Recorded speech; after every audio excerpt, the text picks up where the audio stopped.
are the Third Age Babylon 5 podcast. We are three young Europeans who are too young to have seen the show when it first came out. We are Meike, Alex, and Layla. We are watching Babylon 5 for the first, the unknown amount of times, and for the second time. And yes, today we are talking about the episode Born to the Purple, which I like to call Born to be Purple, which also fits kind of. Well, but I should summarize it right now. No, first we start with our introduction. First we start with our introductions, right. So our introduction question, Meike, would you like to ask our introduction question? Yes, since the weather where we are living is really bad for a whole week, it's raining cats and dogs for days endlessly, at least it feels like it.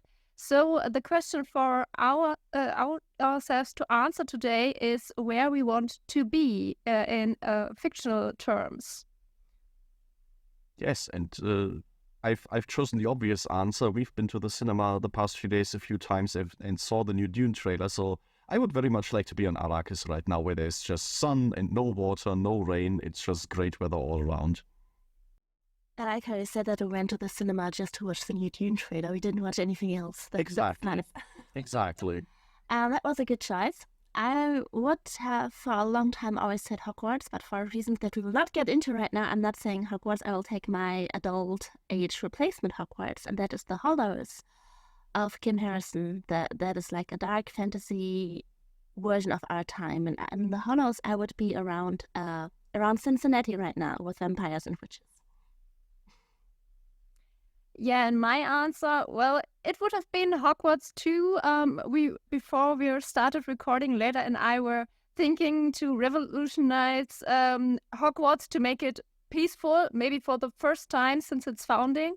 But since that is a bit too much work right now, I would say I would go to the Shire and have a nice cup of tea with Bilbo Beutlin.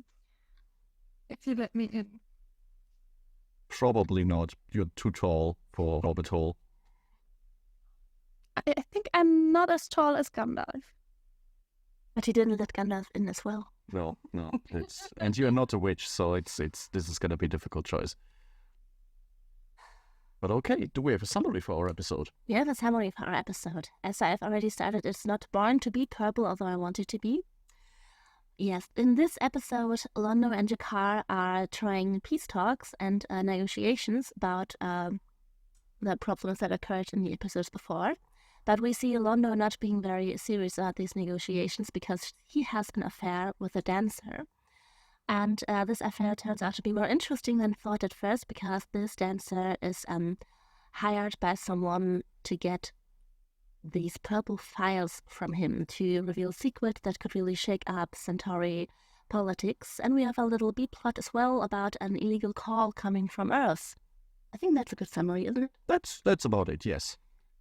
And as usual, we will start into our first impressions with everything that we are thinking about this episode that we've just watched all three together. So these are all very fresh words. Would you like to start, Meike? Well, I must say it is first of all just the two emotions. Oh my God, this is so cute, and on the other hand, I was laughing. So this was my mixture of response to this episode most of the time. I don't know how it was for you. I mean, when we watched The Gathering and you said all of this reminded you a bit about like starting a sitcom, this is the episode that I was thinking about. This like, okay, we are on Babylon 5, everybody is having his like little thing going on. There's some emotional parts happening to it. It's all about the relationships of characters and there's some hijinks going on in the background about the big politics. This is pretty much what I had in mind, and this is, rewatching this episode, it still most feels like this is Babylon 5 as it should be. Yes, I think it's a nice one. It's nice to watch as you can really just sing into the story. Yes, but you can really I feel very close to some of the characters at this point already. Even if you just start the show, you just have these personal moments with them which you can really build a relationship upon, even just as a viewer or as a character in the show. Like between them, it's also true. Yeah. Maybe it's a bit of action downside, so a bit calmer to create some calm before the storm. Since I don't know what the next episodes will be, but a little bit to take out the wind of everything. Things have definitely slowed down. Like Layla said, all of this is still a little bit also of the fallout from the very first episode. We still see these tensions, border conflicts going on. And it's still mentioned in this episode once this is going to affect the fate of like a dozen worlds. But definitely we see that not every day on Babylon 5 there's this big galactic adventure going on. Things are much more contained in this one.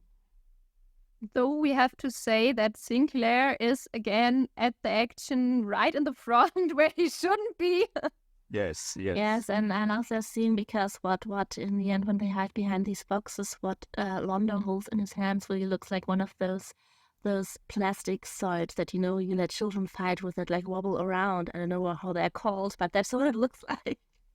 I mean, it especially stands out because we see in this episode Garibaldi delegating responsibility the entire way through and saying, oh, there was a shootout down there, I'm going to send a security team. Like you suggested last episode, this is what he should do.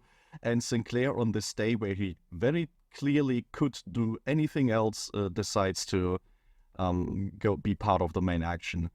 But I mean, at this point, we're already talking about the big action climax of the episode. Maybe let's start at the beginning for our discussion bit a little bit. And which of the two plots should we discuss first? Should we first talk about the little side story about secret communications going on, or do we dive straight into the big Londo plot? Let's dive into the plot.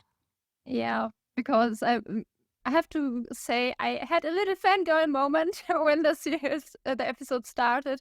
Because I really loved the interaction between G'Kar and Londo, where they're sitting in the casino and the dancer comes up and G'Kar goes all in. So yeah, women are the best, drinks to it, and the situation. I just loved it. I had a fangirl moment, I have to say. I just told Alex that is such a Slavic friendship. So I can't agree. And it's so nice too. We haven't seen them for an entire episode, so you kind of wonder what they have been up to. And yeah, there you see it. This is why we didn't see any of them in the Soul Hunter episode. They were busy in the bar. And from the looks of it and what we hear about how long Londo has been missing his diplomatic meetings, this is an ongoing thing that they just kind of do. And that's just nice to know. Yeah, I mean, especially when they sit together, when Londo says, sit my friends. I love this, to see this, that he was so vexed on this dancer that she put his hand on G'Kar's arm, so sit down so we can see it. And neither of them has a problem at this moment, where they usually would be at each other, don't touch me, go away, or something like that. At least I would anticipate something like that. And they just sit there, amicable, watching, drinking. I mean, Sinclair is there, but he's so out of focus in this scene. It's mainly on G'Kar and Londo at this moment. And yeah, then I'm afraid I forgot her name, the female now. Kodath. Yeah, it's her first appearance. And yeah, G'Kar loses it completely. They're like schoolboys caught in the act in this moment. Like, he spits out his drink and he's just, oh no, now I have to do my homework again. Yeah, I expected you in your days. I love this. I really love this. Oh my god. I mean, it's this moment where you can immediately see these two guys have chemistry together. Like, they share a lot of the same interests. They have probably also the same aversion against sitting down and actually doing diplomatic work. Like, they are both very happy to just kind of waste their time away there, which on one hand is very cozy to see, but it also adds a little bit of this tragic layer that if they weren't in these positions, if they hadn't been born on two sides of the conflict, they probably would have been great friends all along. And this is sort of a glimmer of this that we get to see. Yes, I mean, they share all of these interests and they have a chemistry and they share a lot of history just from opposite sides. That's kind of interesting written. They do have something to talk about at all times. It's just difficult conversation to have. Maybe now while we are talking about moments, because one of those at least very intense fan moments I also had in this episode, because the moment that I wanted to talk about when we were discussing the first episode actually was in this one where Londo turns to Sinclair, my dear old friend, and Sinclair is like, what the hell do you want? It was in this episode, and I don't know why I thought it was in the last one, maybe because this moment was always so present in my mind. But yeah, that's you just wished it to happen. Similar, so you could talk about it. Yeah, because that's one of my favorite Babylon 5 moments where it's just like, I know what she's doing and I hate it, but let's see where it goes. And I don't think anybody can blame you. Everybody that I've ever heard doing a very good Londo impression for his voice uses exactly that phrase to get into character. It's the character phrase for Londo, and especially in the moment that you mentioned here, it's also very genuine from him, actually. He's asking about help for finding Adira, the dancer that he's been so infatuated with. So it's not just a part of the masks that he has on. This is actually something that he does. It's a genuine ask for help, but he does it in his Centauri way. You know? Yeah. Playing the contact, playing this game because he's so in it. Yeah. And it's also very easy to believe that it's a genuine sort of moment of affection, because looking at him in the very first scene, sitting in the bar, surrounded by Sinclair, surrounded by Jakar, he would love for them to be just his dear old friends and just to share this. And if this was all he had to do in life, I think he would be a pretty happy man. From all we've seen so far, this is it for him. Yeah. Another great Londo moment, what I always put to someone who I have responded to over our accounts in a comment, I probably used the favorite GIF of Babylon 5 that I have found, because we also have the Londo moment in this episode of That's the Spirit, and I love it more than anything. And because it's a GIF, if I respond to anything you comment or write under our videos or post, then I probably use that a lot. And it's going to be a pretty good sign then, right, if it's a favorite one. Yeah. And right to get in there, I honestly have to say, just in this episode, I would totally adopt Veer. He is so cute. Honestly, what is wrong? Yes. Maybe not just in this episode. I think that could go on. Oh, okay. No, I'm fangirling over more characters. Great. I mean, he had his first very big moment in general. Like, he represented the entirety of the Centauri Empire / Republic, and he did so with valiant effort. And from what we hear in the episode, they actually succeeded in brokering a deal. So he seems to be pretty good at it as well. Yeah. But yeah, I love... Yes.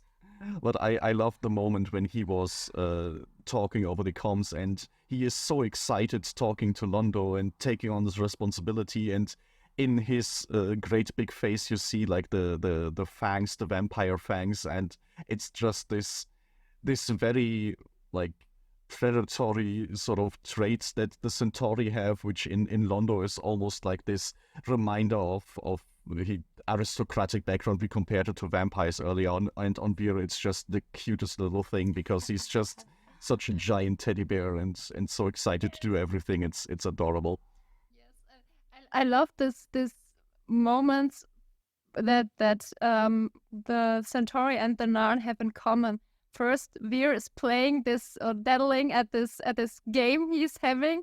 Then Jakar is later holding it because he's so bored that he took it lying around there, and that both Jakar and Londo told to their to their partners, don't give away the homeworld. Yeah, just do whatever you have to do to get this fucking deal done. But just that's just great. Yeah, it's like telling a child when you leave, don't burn the house.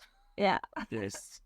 And I mean, it once again shows that they have so much in common. They were just born on the wrong sides of a conflict that lies behind them. Yeah, it's actually quite clever that it starts on this personal level between Londo and Jakar, and then as the episode goes on, we see it's exactly the same between Vera and Kodath. The way that the ambassadors react to them when they first arrive, both aren't exactly thrilled to have their attachés on there. Both delegate to their attachés when they have more important things to do. Both attachés enjoy the game that they are playing, so there are very many parallels in this, and probably some that Talia could tell us a lot more about, having looked into both their minds, that it's basically just mirrors of each other. Yeah, I could imagine that there were moments where she was sitting there. Oh, wait. Which one was the one who thought that right now? You or you? Whatever. It doesn't matter. It's the same anyway. I mean, even just as they are just sitting there, she decides to take a breath of fresh air to get away from them. So I imagine it's quite exhausting, kind of like listening to people talking in another room and having to decide who is on which side of the argument. It can't be easy. Yeah. What I thought quite funny, jumping more closely to the end of the episode, Lando is quite the one-punch man here, that he just hits the slave owner, forgot his name again, I'm sorry, just punched him once in the face and he's completely knocked out. That usually don't happen that way. I don't know what kind of fist Centauri have, but Lando certainly has a steely one. I mean, from the looks of this episode, he pushed about 20 years of frustration into this one kick, and then, yeah, in this one punch, and then kicked him for good measure as well. So I think it was all about the adrenaline of the moment, or whatever equivalent the Centauri have. And I mean, if we are talking about this scene already, just to kind of conclude the negotiation part of this episode, for the entire time we see like Londo and Jakar working against each other and not dealing with the diplomatic relations they're supposed to have. And by the end, you have this wonderful moment where Jakar learns that he single-handedly saved the Centauri Republic and his arch nemesis from terrible embarrassment. And just, once again, he has such a good way of stomping off and like awkwardly going around Londo to get off stage. It's beautiful. I just love his mannerisms in these early parts so much. Yes, and I think in this episode we also, in these moments, already see what kind of, I mean, Sinclair says in the intro always that it's a dream given form. And here we kind of see this dream of Babylon 5, because you have these kind of super serious peace talks, but you have all of these sitcom-like jokes with each other when you just live in this overcrowded area somewhere. So really, these moments between characters is kind of the function the station for now really should deliver for us, I guess. And the way the episode delivers this is obviously very funny, very charming, but they also throw this moment in where Jakar turns to Sinclair and says, "Oh, I didn't expect you to be this devious." So there is some level of recognition where Jakar has been bested in this episode to some degree, but this isn't as dramatic or as brutal as anything that happened with Ragesh 3. This is, a way of resolving this conflict that still very clearly uses some questionable tactics, but in the end goes over without much bloodshed and leaves everyone sort of still talking to each other. So, like you say, this is exactly what Babylon 5 can facilitate, because this low level of interaction just wouldn't be possible if you don't have this meeting station, and any kind of direct interaction between Londo and Jakar would only be a meeting on an official level. Yes, and also that you just have this, it's just so far off everything else that you have to live together on the station, or you have at least when you have an appointment there, you have to stay for very long. So you just build up these inside jokes with someone you would have never ever had the chance to build it up with, and you can find all of these little similarities that we've just talked about between species or nationalities that you would have never had anything like it. I don't know if it's that much fun in, like, I don't know, Brussels or whatever. It sounds really cool. But I don't know. I mean, there's definitely a wealth of books about any kind of big capital city, about like people talking about the experience there and how much, just cultures clash there. I mean, lunchtime at the UN, if there isn't just an invasion from Russia somewhere where it shouldn't be there. Probably a fun time. Probably a great time. Yes. But okay, we've now sort of jumped through the episode a lot around surrounding Vir and the negotiations that were actually happening. And we ended up with Trakis, which is the name of the slave owner. So, we have this plot about Londo's romance going on, which I find very much feels like it's of the 90s. There are very many tropes in there where I feel like, okay, yeah, this is very clearly a 90s TV show. But then it puts some interesting spins on it. And one of the interesting spins, I think, is the whole idea that there is this sort of conspiracy by Trakis behind everything that is happening, with the whole idea that Adira is a slave, and slavery is something that exists in Centauri society and is contractually regulated and also can exist on Babylon 5, evidently. So there's a whole topic to talk about if you want to dive into this one, which I'm sure is going to be fun.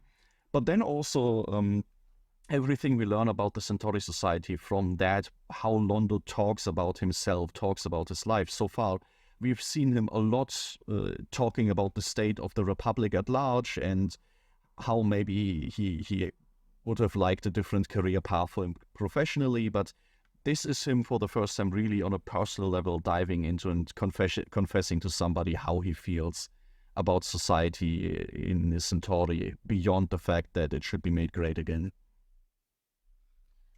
I think the important part is, at least for me, is that he's for a longer time shown to be genuinely happy.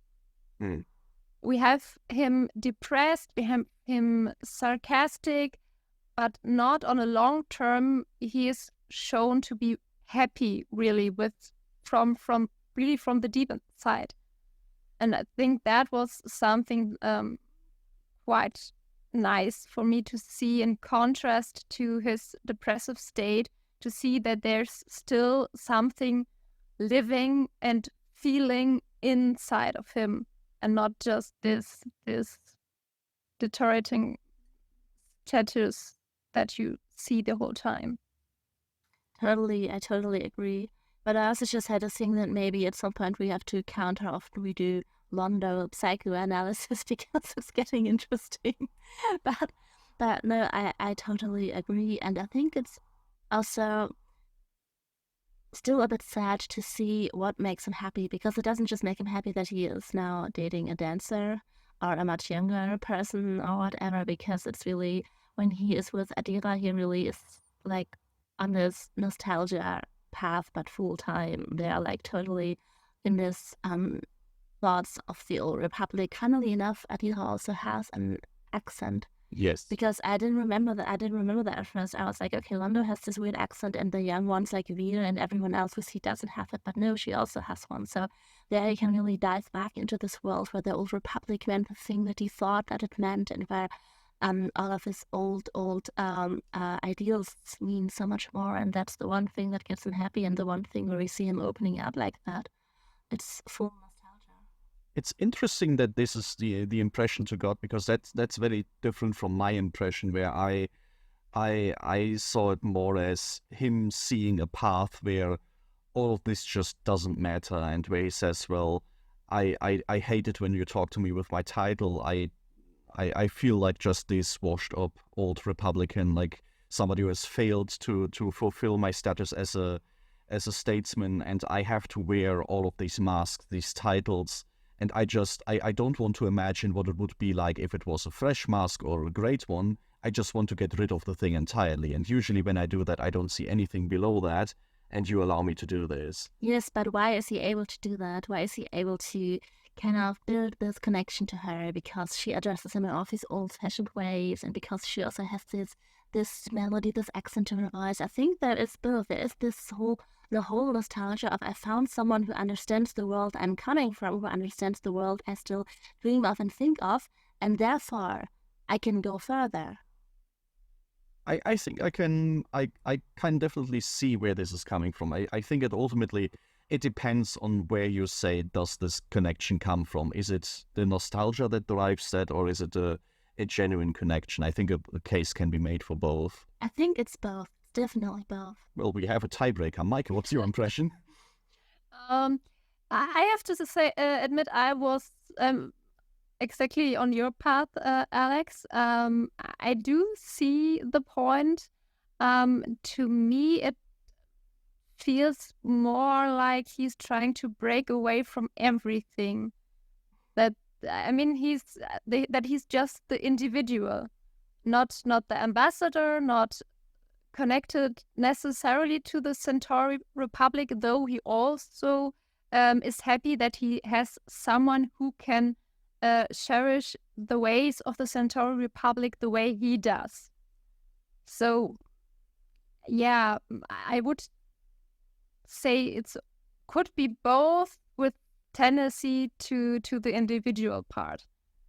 And I think there are even more facets that one could open up where exactly his nostalgia lies, because I completely agree with you, Layla, that nostalgia has to play a big part, because the symbol of the relationship they have ultimately is this brooch that he gives her, which is this heirloom from the olden days. But then he talks about it belonged to a matriarch of his family who was a great woman of wisdom and beauty and such.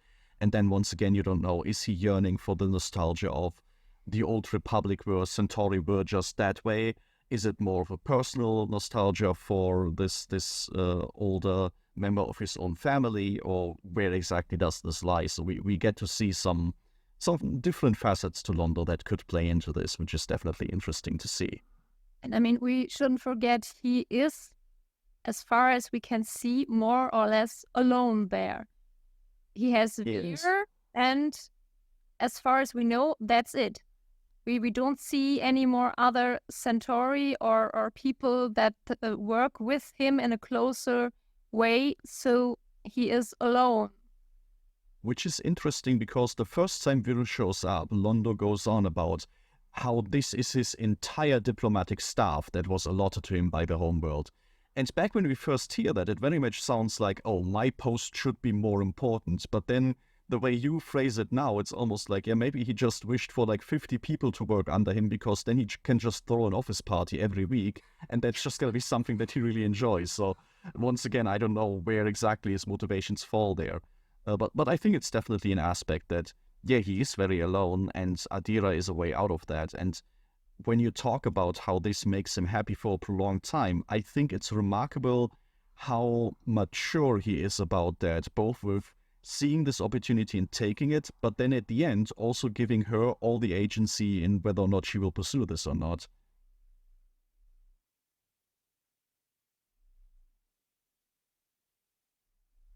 They have killed the conversation again. Great. I bring up agency and people just die. Excellent. No, it's just on my mind because on the surface of it, Adira obviously has a very clearly damsel in distress story where much of the episode for her is spent being captured by somebody, and then other people have to scramble to get to her.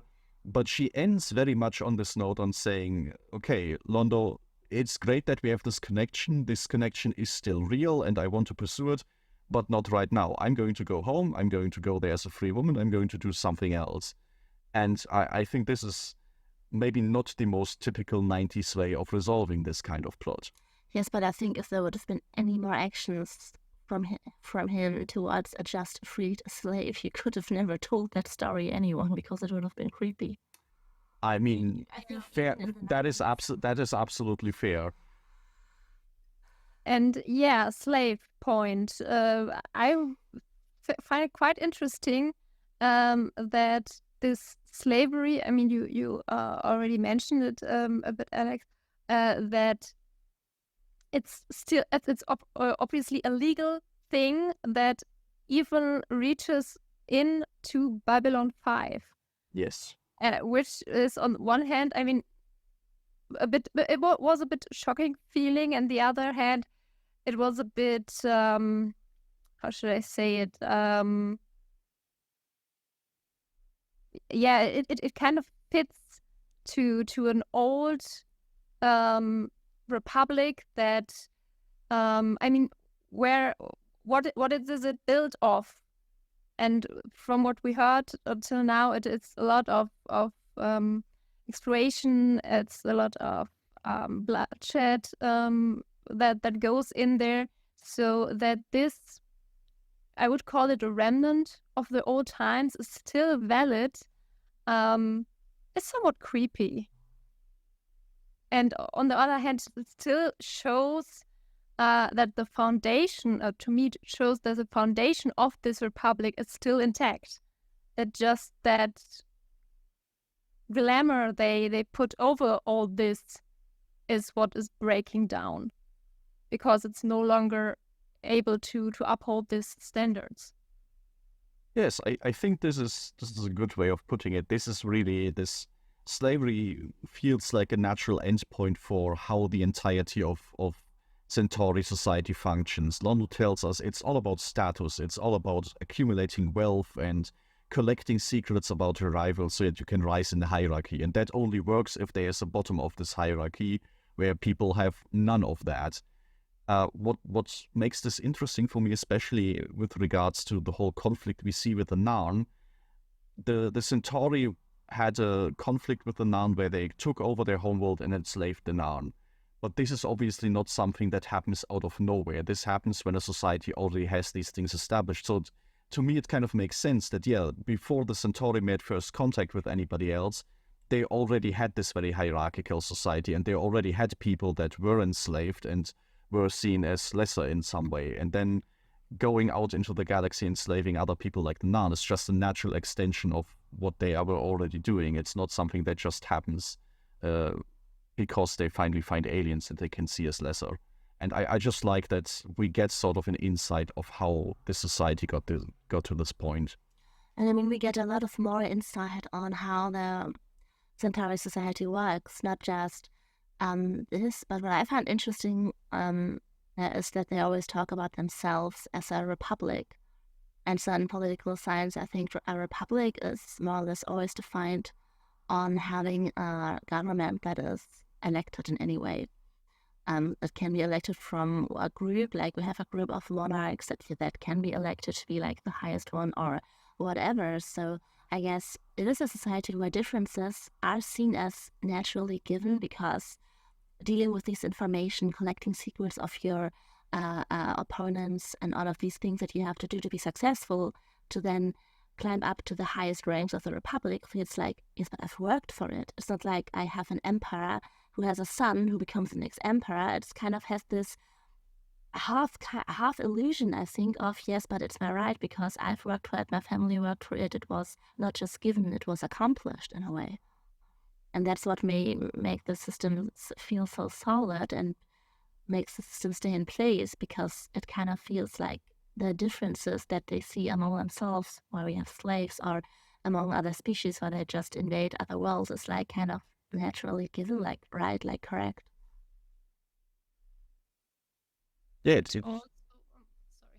it kind of builds on this idea that this position that you have in society is associated with some sort of merit, which then makes it very easy to say, well, if you're a slave, why is that? Well, it's because your family didn't play all these games. Like Trakas said, he doesn't have to justify why Adira is in the position of being a slave, because, well, she has done this to herself, or at least the family did this to themselves. And probably in the eyes of the Centauri, the way that she sort of got involved with Londo and Dao is freed is also completely valid. Nobody's going to question that. No, she just succeeded in getting out of slavery because she had the merits of it. It's a cool career step for her. Yeah, exactly. And I mean, the way that this is talked about, slavery for the Centauri in this situation seems to be very much this. There's a contract about that. This contract can exist also to different species, like a non-Centauri owns a Centauri as a slave, and even that to the Centauri isn't inherently wrong. If this guy is of a different species, but just played the game better, that's fine. Then he can just be higher in this hierarchy. So it is an interesting take on this sort of society where we see it's clearly not just based on some racism analogy where it's like physical features that define slaves or something like that. No, this seems to be very much this, at least, allusion towards something that has to do with merit. And especially this kind of view makes it far more problematic to interact with other species in a diplomatic way. Because if they say slavery, it's a no-go for us, how do you want to engage in diplomatic relationships when you consider slavery a completely normal thing and partly one thing that is up to your own. Yeah, and I mean, this is something that Earth Alliance clearly had to deal with. Like, Sinclair has to kind of know that there are dance clubs on his station that are operated and run by people that own slaves. That is probably not a career move that he especially signed up for, but this is something that he just has to reconcile, and which probably is especially for him difficult because he has this strange double role of being both the diplomat for Earth Alliance but also the military commander. I think usually as somebody who joined the military probably didn't get confronted with these kind of issues. That'd be something for the civilian branch, but in this situation he just kind of has to deal with this. And the way he does this is he's not commenting on the slavery in this society at all. He dresses up in a cool cloak and goes undercover with Londo and has his little action adventure, which once again is very cute, but might also be another point where we ask, is this really the best use of the commander's time at this point?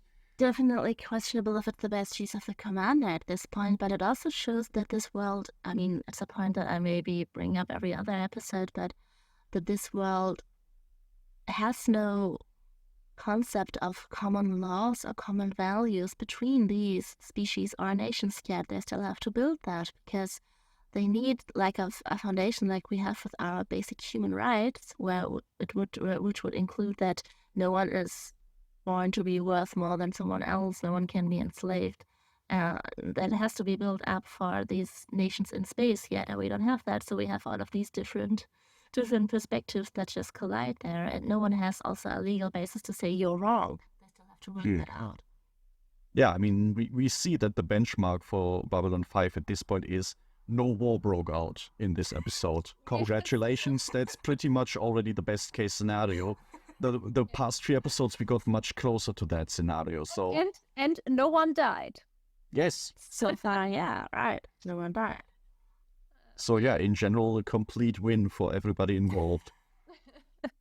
Though I had a moment where this guy talking up to them, I'm sure. Kodar, yeah, and it's the same guy. It's the same guy. And that he gets thrown away each time. The first time I was thinking, oh, he's not wearing a red shirt. It's great. The fellow is here. It kind of is. Yeah, but he didn't die. No, he made it. He seems to be used to it. And yeah, I have the strong feeling for this episode they hired like one stuntman and they were like, this guy is here on set anyway. Let's have him thrown around the set for 2 times on different occasions. It's just fun. Yeah, I absolutely love that this guy sees the commander of the station and 2 ambassadors and their staffs there, and he's like, yeah, here I'm going to try out my hotspots line on an arm. That's definitely going to go well, and I don't see any problems with this. So at least, he's pretty brave and brazen about it. It's a quality, I guess. Yeah, and I mean, he's obviously directly on the next one, since he's either buying flowers from these alien woman or trying to sweet talk her into something.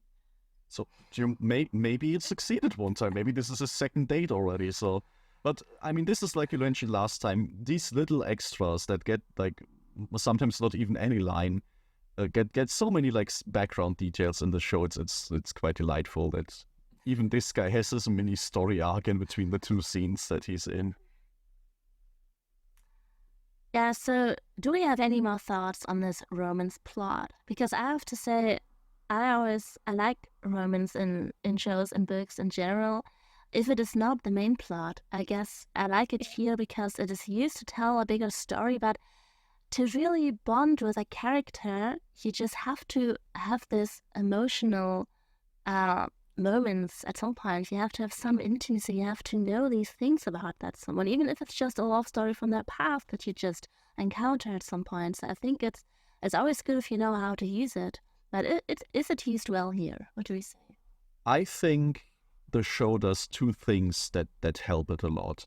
One is that it's never clearly stated, but it's implied that Londo has been seeing this dancer for a long time. This is a relationship that might have been going on for a few weeks, or at least long enough that they have this routine that she has access to his quarters, which I'm going to assume it's not that Londo like quickly called up Vera and he had then to kind of arrange this. That would be strange. And Londo has time to grow her like a bunch of flowers on the station, which is probably expensive. So I like this effect that even though we don't get to know Adira for a very long time, it's implied that it's not Londo who sees this dancer for the first time in the bar and now is madly in love for forever and ever. That would be kind of strange and not very believable. And on the other end of the story, I also like that he ends this entire thing on this note of basically saying, hey, I've been around the world for long enough to have had a lot of relationships and I've been hurt many times and I'm gonna be fine. Like, this stings right now and this was probably my happiest time for a little while, but I'm going to survive this. So on neither side, it's painted as this like massive, big love story of his life. And I think this helps it out a lot because, like you said, this episode is more, or is at least in part, about this conspiracy that is happening. Relationship is part of it, but also for the characters in universe, we get this sense of this is something that happens, but it isn't the central focus of everything for them. Yeah, I was just thinking about it because it's a bit off topic, but maybe I can say it. True. Because I was just reading a lot of discussions and reviews and whatever on the Oppenheimer movie, and I always came across people who were like, why are there sex scenes in it? Oh my God, we didn't need that. And it's like, it's a biography. You want to get to know a person. So I was thinking, yeah, you kind of need these emotional intimacy moments. So yeah, that's always interesting to look at. Well, on the other hand, I'm reading a book where I'm totally annoyed by two gay soldiers because I feel like that is so misplaced there. I didn't need that information at all. So yeah, it can work out or it doesn't. It's always especially considering it's the middle of the 30 Years' War and everything is happening in the other decides, you know what, we need a gay romance in this right now. In the yes, and it's such a straight writer. You just read it. Okay, you have no idea how that works, do you? It's wonderful.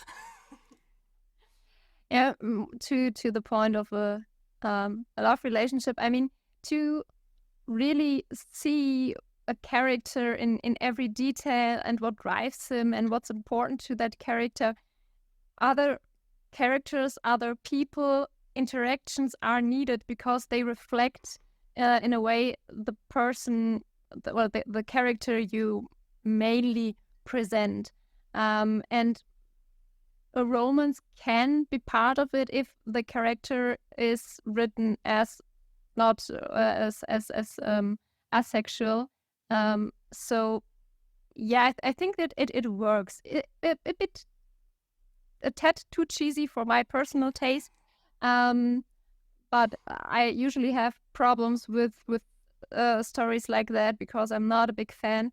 But yeah, it works. It helps to carry the character, to carry the story, to give more background to the world. So it's an okay from me. And I think it also goes to show how well Londo as a character is already established, because we know about this guy. Like in the first 2 episodes that we talked about him, okay, he is a guy that's very nostalgic, kind of depressed, and he spends a lot of time at bars and in the casino. If I'm a guy that plans a conspiracy to get under this guy's skin, what else am I going to use but the dancer that he's inevitably going to fall in love with? Like, this is, out of all the people that Londo is likely to interact with and fall in love with, it just makes sense. So, like, even without having watched this most recent episode, we probably would have arrived at roughly the same conclusion if we want to figure out how such a plot would go. And I think for me, this is a pretty good litmus test that, yeah, this kind of works. It just makes sense from where the character is already standing. good. Is there anything more to add to the main plot? Do we have anything else to discuss about Centauri politics or about slavery? Do we want to say more about slavery? Are we entitled enough to say more about slavery in general? Personally, the last thing I have for this plot is I would love to talk about 1 or 2 of the little sci-fi gadgets that this show introduces, because I just think they are very fun and very 90s. One of them is electric gloves are a thing. And nobody ever addresses it in this episode. It's weird that this guy just has like a little exoskeleton like gauntlet that he has on that shocks people, and he like casually brushes Adira's face, and like we see electricity like sparkling off her skin in that scene. It's wonderful. I love that this is something that they just throw in. Like, yeah, Babylon 5 is at the middle of the galaxy between a dozen different species that have been tinkering around with stuff. Of course, weird Tesla coil stuff is a thing, and it's not a practical weapon for anybody else but this one single slave owner that uses it to intimidate people. It's great. I really like that. Yeah, and he still manages in a way that he doesn't roast any people's brain. So thumbs up for that. Yeah, like some very heavy engineering must have gone into this thing to be very painful but not deadly. It's very specific. Isn't it just like a normal teaser that we can also use? Tasers. Yeah, but if it was a taser, it wouldn't have the cool like electric effects that people would fall over immediately or do unconscious, which he wants to torture them a bit more for that. Yeah. I didn't think unconscious, but certainly with spasms. Yeah. But you get that from a taser as well. Yeah, the spasms, yes, but the electric, Yeah. you shouldn't. It's just a visible taser. It's we humans are on our way there, that's what you say. Great, good. And I mean, he uses it on a Centauri, and the human guy he uses on it when it's flying. So there certainly has to be a difference there. That's true. Well, this is good to see that there's biological differences between species, very subtly shown. I don't know if they did that on purpose or if the actors just acted it out differently, but it's nice. The other thing that I really like, and that might actually have some interesting implications, is she uses a mind probe on Londo. So we see here clearly messing with people's thoughts is something that telepaths can do, and that's great. And on that occasion, maybe we want to talk a little bit about Talia's role in this plot, because I found that actually kind of interesting. But yeah, telepaths can mess with people's thoughts, but machines can do this as well. And this is clearly something that, at least among Centauri and whatever species the Trakus was, this is known and a handheld device that can be used. So humans are probably tinkering with similar stuff, I'm going to assume. But yeah, the last gadget I want to mention is just last episode we kind of said that the prop department didn't do the greatest job with the soul-sucking machine. I personally am a big fan of the star lasers, like these little glowing flowers that are in this episode are kind of cool, especially because they have like these little Christmas lights on them, which can't have been easy in the 90s to do without an extension cord or something to keep them alight. So I really like this little prop. Little glowing plants, as a sci-fi thing, that's cool. Yeah. So I have to admit, at the very first moment, I mean, I knew it was supposed to be some galactic flowers, but I thought, oh, they look like some see-through squid on a stick. So you wouldn't be quite so happy to receive them, is that what we learn here? Okay. Actually, I have one more thing about the romance plot, I think. All right. I mean, because while I was watching it now, I didn't just accept what was happening. I was actually thinking about it more, and I was wondering, at what moment did Londo decide, and what did he know? Why did he know that Adira was not just lying to him? Like, he was caring about her so much he didn't want her to get hurt. He asked Sinclair for help. So what do you think, out of the things that we saw, made him so sure that she actually liked him back or didn't want to harm him intentionally? One part, certainly the bush. What is it? I'm sorry, my pronunciation is just... Yeah. Say it again, please. The thing that he gives her, the sticky thing. The brooch. Yes, the jewelry part. Yes, because she gave it back, you mean, and he saw that already. Yeah. She would have been a thieving vixen that was just doing this too. That was the word I was searching for. If she would be someone like that, she would have taken and said, "Hey, something a little more for my little trip to wherever I'm going now. That I know that I'm free." But she doesn't. She puts it off and gives him back. So I think that is a strong point there. That's true. That is a strong point. Yeah. I didn't even think of that. I was mainly just assuming there is no such point that convinces him. He just wills himself to believe that, because this has been like such an important moment of happiness for him that he's just betting it all on that and saying, I'm just going to assume the best for this, because anything else would just make me depressed again. And he just gambled and won, which he's prone to do. But no, the brooch actually makes a lot more sense. That's that also pretty fits. good moment. Let's say both. When in doubt, both. Yeah, that was just the last part on that I had. But yeah. So Talia's rule in this whole episode is up next. Yes, at least it was standing out to me because this was the first time I feel like we saw her interacting with Sinclair on his own a lot.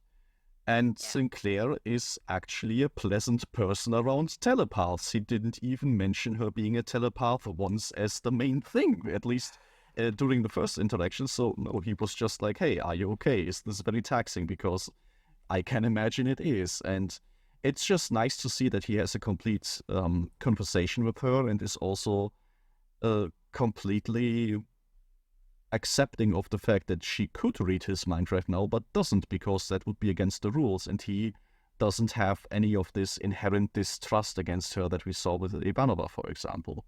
And I thought this was just very pleasant to see from him. Yes, but also because she kind of does it like he does. She plays by the rules. She doesn't ever want to break psycho rules, so she just bends them as far as possible. That's also interesting to see. Yeah, it's interesting that if she wasn't a telepath, they would still be getting along very well, I assume, because, yeah, like you said, they are very kindred spirits in the way that they deal with their rules. And also the way that they are always dragged to the forefront of the adventure. Yeah, but also Talia is bending the rules as far as she can, but exactly that's the same thing Sinclair does in this way. Yes. So they're totally one of a kind. Yeah, totally. And I also think they have the same, or at least I imagine a similar motivation for getting into this. When Londo for the first time asks about Sheridan, Sinclair's help, Sinclair doesn't seem too excited to do this until he learns, oh, there's actually other people involved than Londo, and this is something that might give me an edge in the diplomatic relations. And this is also the same question that Talia asks when it's about helping Londo. The first thing he asks, are you serious about the fact there's this woman involved? And then she thinks about bending the rules. So they both also seem to have a similar threshold for when they are willing to do this. But yeah, I don't think there's necessarily terribly much to discuss. We talked about Talia at length in previous episodes, but I just wanted to throw it in that she gets a little bit to do in this episode, and it's nice. Yes, it's nice to see that she's still there, because up till now there wasn't that much room she took in from her first appearance. It was just, hi, I'm there, and then you never saw her again. At least it felt like this. And apart from this being nice for her character, it's also good to know we heard her title, she's a commercial telepath. What does that mean? And now we kind of see, okay, she's involved in all these meetings and such, and has to listen to everybody else talk and not say much on her own. So that's gotta suck as a job, I imagine. Yes, so the little side plot that we have between Garibaldi and Ivanova. Yeah. Any thoughts on that? I have to say, not much. It's nice to see. It gives Ivanova a bit more character or more background. And it's yeah, that's about it. I mean, it's nothing big. It gives Garibaldi a bit more to see. Okay, he's someone not staying straight by the rules, but that's also not really something new or surprising. It's a nice slip in between the main plot to lighten the whole thing in a different way. What I'm gonna say is it's very early in the season and in the series in total to get like a major character parent death scene like we get in this one. Like, we haven't gotten time to learn very much about Ivanova, and the one thing that we did learn is that her mother died and now her father as well. And this all came like very quickly, not much time for us to get terribly invested in this. So I think this is, at least for me, what makes this, from the acting and from the performances, very emotional scene fall maybe a little bit flat, because I just do not have this much connection yet to these characters.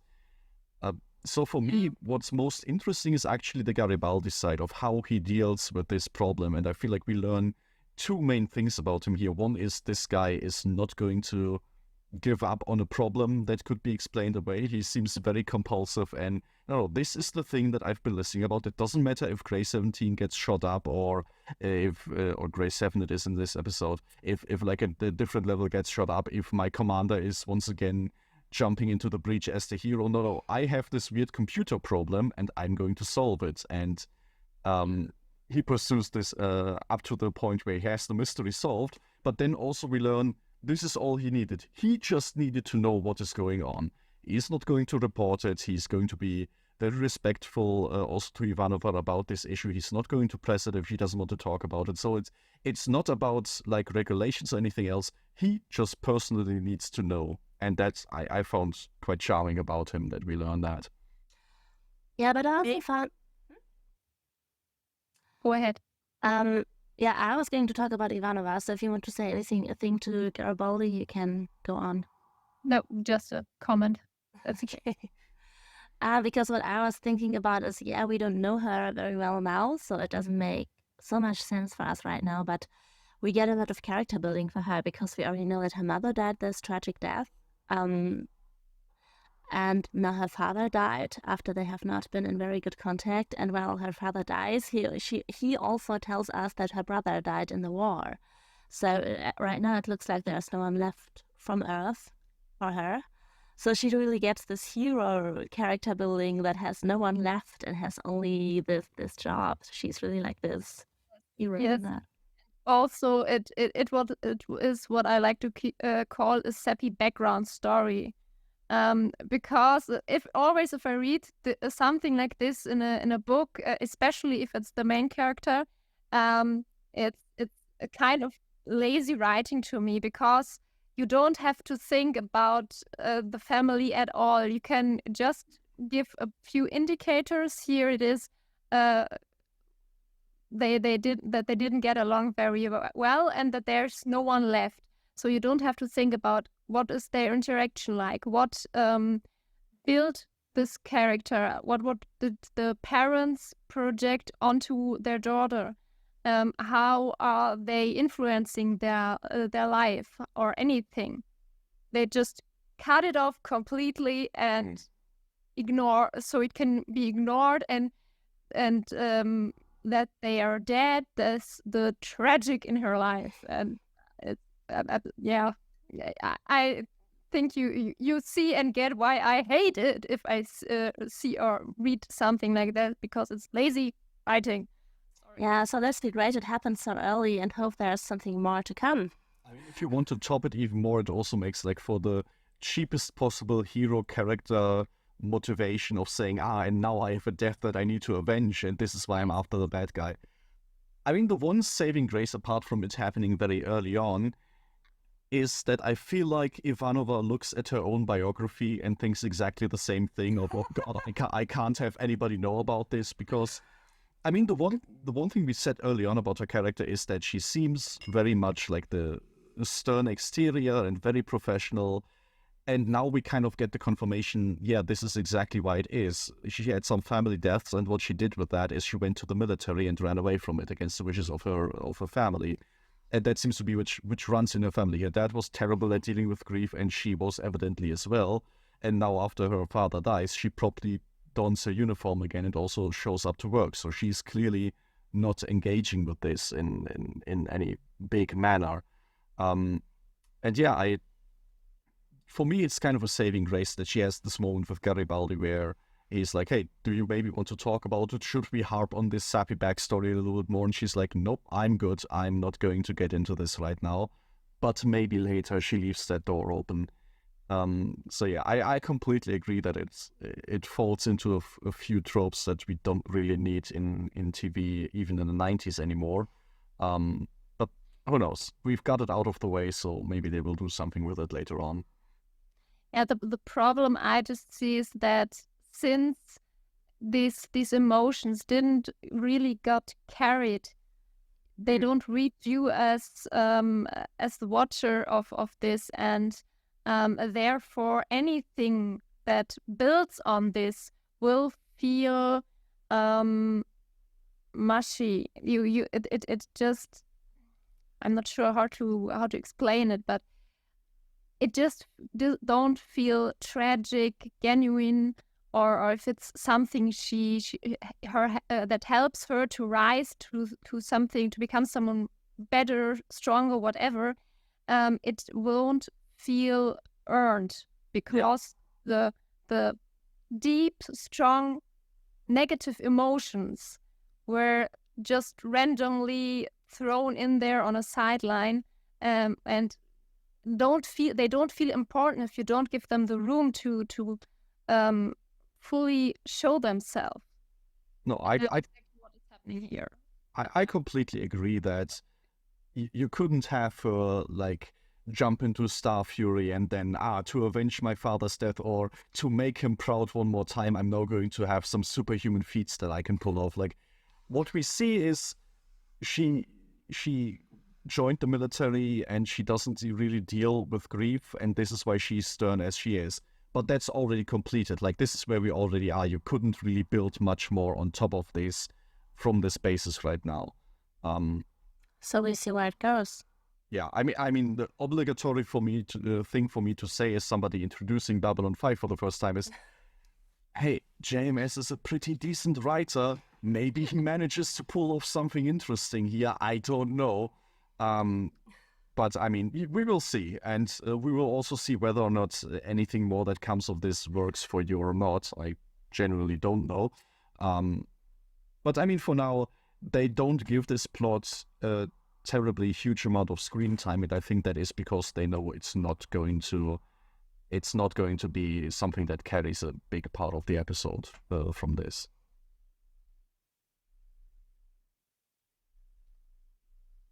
Okay, like with the last one, let me think. There are once again like one or two props that I find kind of cute. Garibaldi reading a newspaper, for example. That's great. And if you look really closely, you see that it has a big headline that a Home Guard leader got arrested, which I don't know if you remember, but these are the guys that had the cloaking suits from the Gathering. So it's this like pro-Earth organization that exists, and hey, they are getting arrested, so people are doing something about that. That's great to see in the Universe Today newspaper. And yeah, paper newspapers are still a thing in the future. It's great. Yeah, that's so great.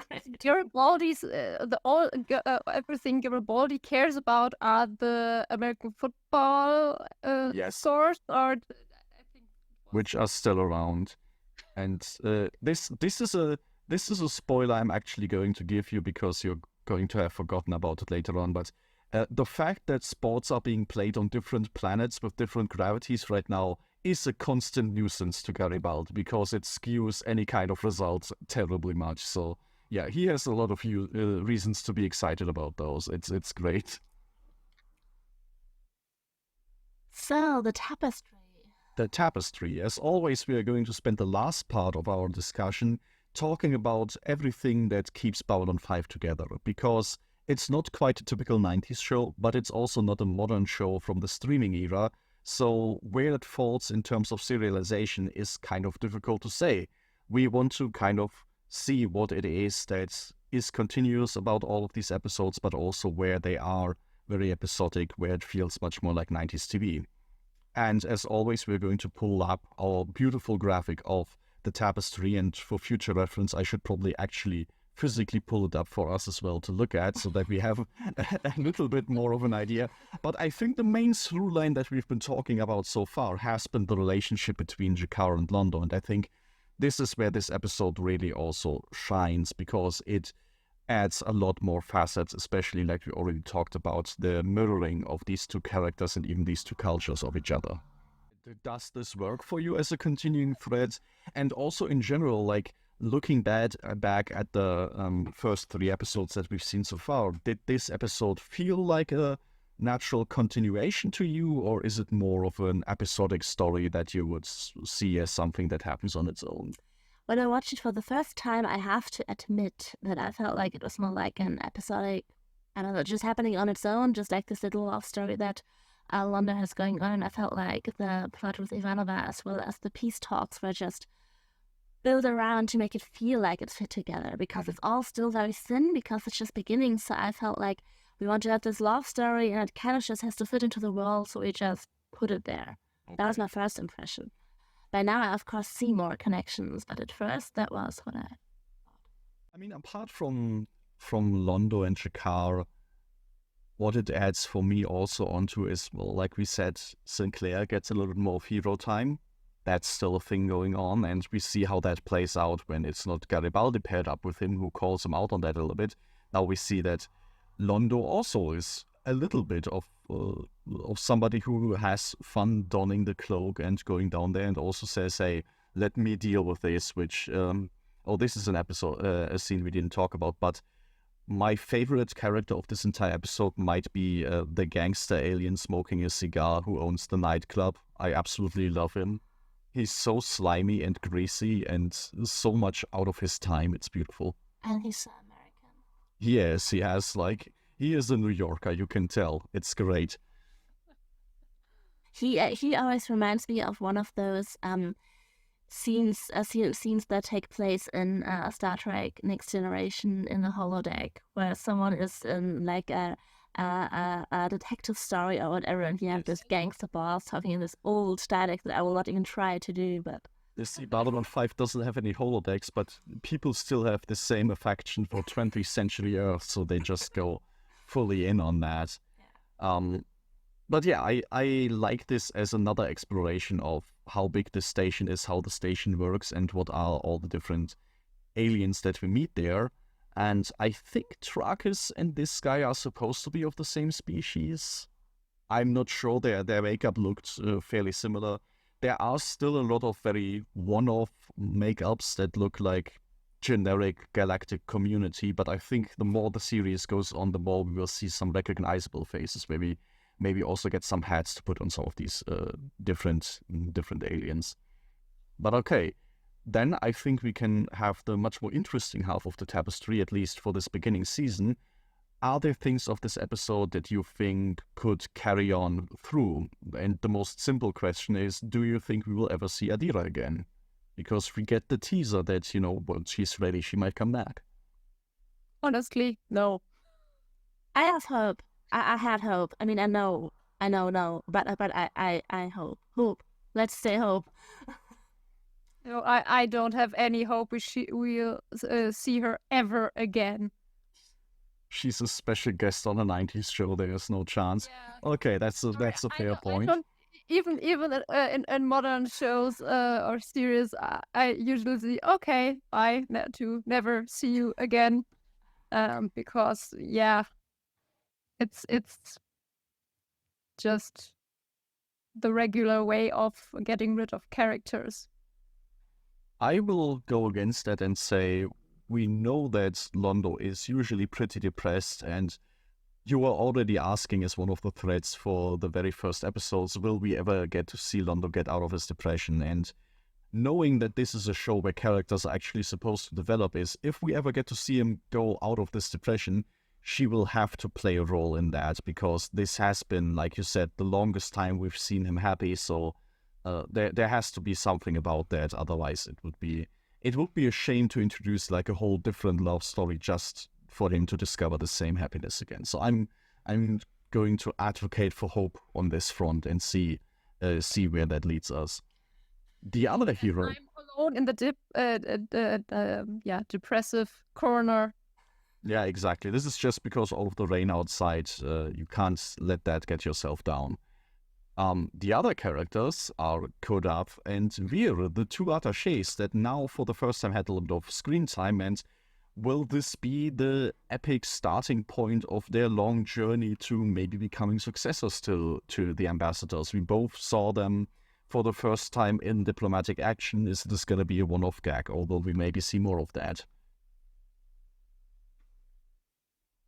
Considering the character of Londo, I would certainly say Vir will have at least a few other goals moments. By Jakar, I'm not sure. Though I would love to see Kodath and Vir sitting together and just with I don't know, a lot of alcohol on the table, and oh man, they are so horrible. How did we end up to work for these people? Something like that. I would love that. I mean, this would be very fitting because we already talked about how Londo and Jakar could be great friends, but they're on the wrong side of history from each other, so they have all this history. Maybe Kodath and Vir are both from the younger generation that maybe has not as much nostalgia for the old days, not as much baggage. Maybe this is going to be the key difference, that they actually managed to bond over something like this. That would certainly be interesting. And I like that you found a very diplomatic way of saying, oh yeah, Vir is going to have more moments because Londo definitely needs more help. He's not going to be able to manage this on his own. That's very good. I thought more in the direction of there will be certainly other aversions taking him away from the diplomatic table, but yeah, I can see that he's gonna gamble all of the money away or something like that, and yeah, this is probably not gonna be his last time. There's still money left. We can lose. Why do you think the Centauri Republic is failing? Right, like it's just everything that he spends. It's gonna be a shame. Another thing that we can think about is whether the peace talks were actually a success. Like, is there a kind of understanding between them? Are we going to see how the relationship between the Nan and the Centauri is going to get better? Or is there another kind of showdown waiting for us? I mean, this all depends. Dylan doing all the time. Watching it burn. Dylan and Kosh, for that matter. We expected him to engage in some trolling, and so far he's just stepping back and watching everything burn, yes. Maybe they share another... they are the ones sharing the popcorn this time. Yes, they are like watching TV, the CCTV from the negotiations, and just having a blast with that. But I mean, though, to give an honest answer to your speculations there, I mean, that kind of depends on how well Jakar does his job, right? And how he sells basically the result of this negotiation to his own government. Is he gonna say, oh, you know, I got tricked by the commander of Babylon 5 and now we have to make concessions on the sector, so my bad. If he does it like that, they're probably not going to be very happy with it. But maybe he packages in a way that he says, oh no, after hard negotiations, this is what I came up with. And no, I also meant if you're talking about the tapestry really like in the long run. Do we believe that any progress that we made today will actually lead to a better future? Or are we going to discover that the universe is a bit more messy than that? That seems like a loaded question. Yeah, maybe there's but that's just, a question that I think is open at this point. Absolutely. So, are we for a messy universe? I mean, Mike, what do you say? I'm pretty sure it is far messier than one would think at the very first glance, because it always is. It's never easy.